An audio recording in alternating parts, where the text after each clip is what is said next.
Alright, 2007 Jeep Grand Cherokee, rear electronic slip differential solenoid removal and replacement. Let's get to it. So all of the troubleshooting has led me to the solenoid's bad, got to replace it. 12 bolts, half-inch drive socket.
Here's the rear electronic limited slip solenoid.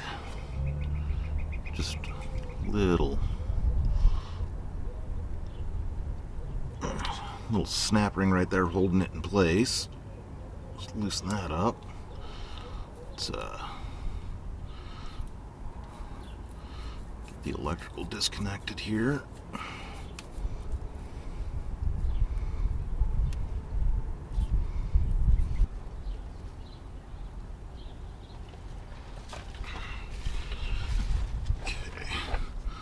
Looking at the new one,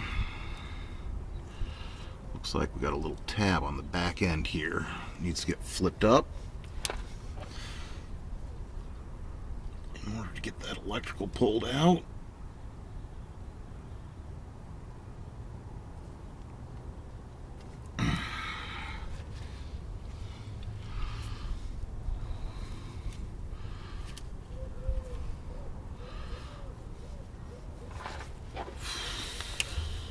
There we go.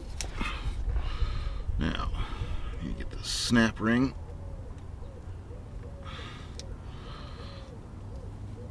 Squeeze that together. Like so.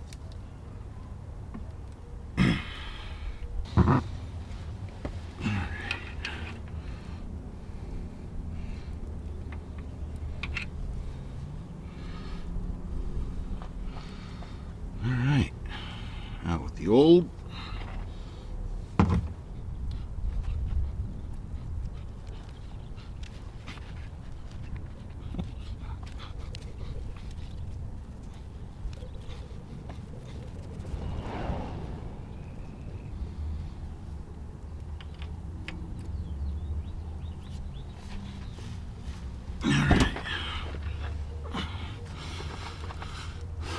It's got this little clip on here to hold the snap ring together.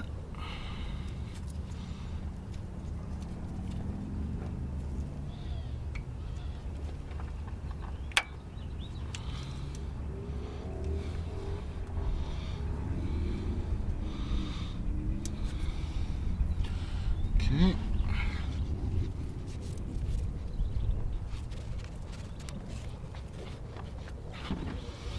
Little electrical cleaner.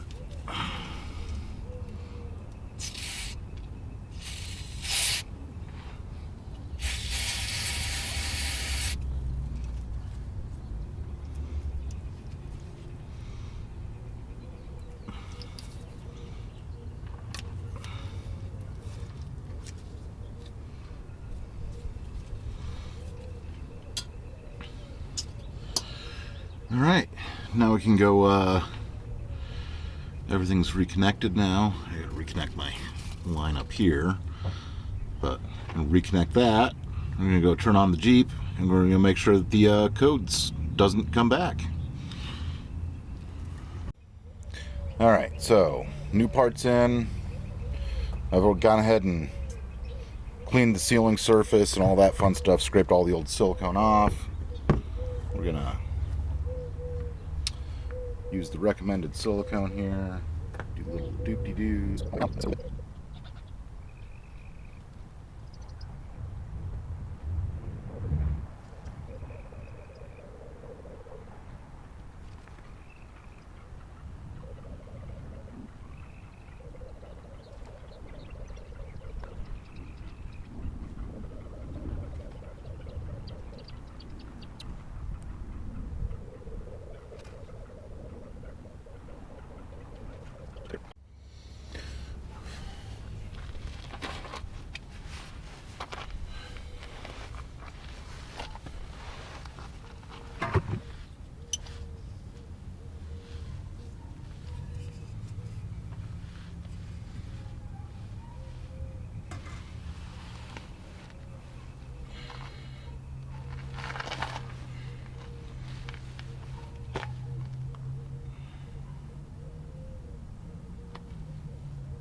Alright, so I got all of the bolts kind of sort of snugged down, just in place and just a little tight.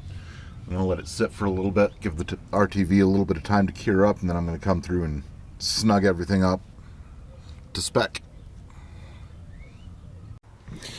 Alright, been sitting for a while. After reviewing the spec there, it's going to be 30 foot-pounds. Got a torque wrench. Let's go torque it to spec.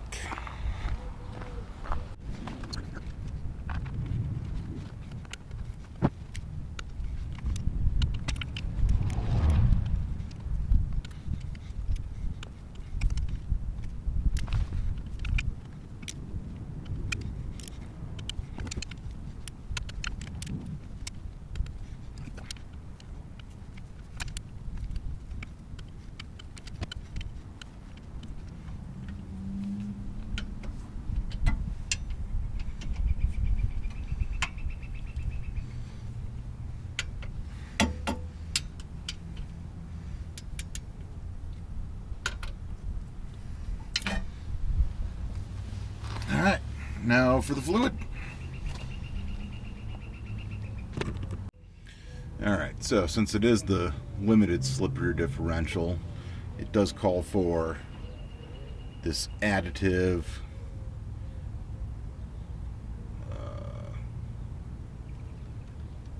right there. So we're going to start with that. Got one of these fancy pumps, hole, and I got the Mopar specific diff fluid.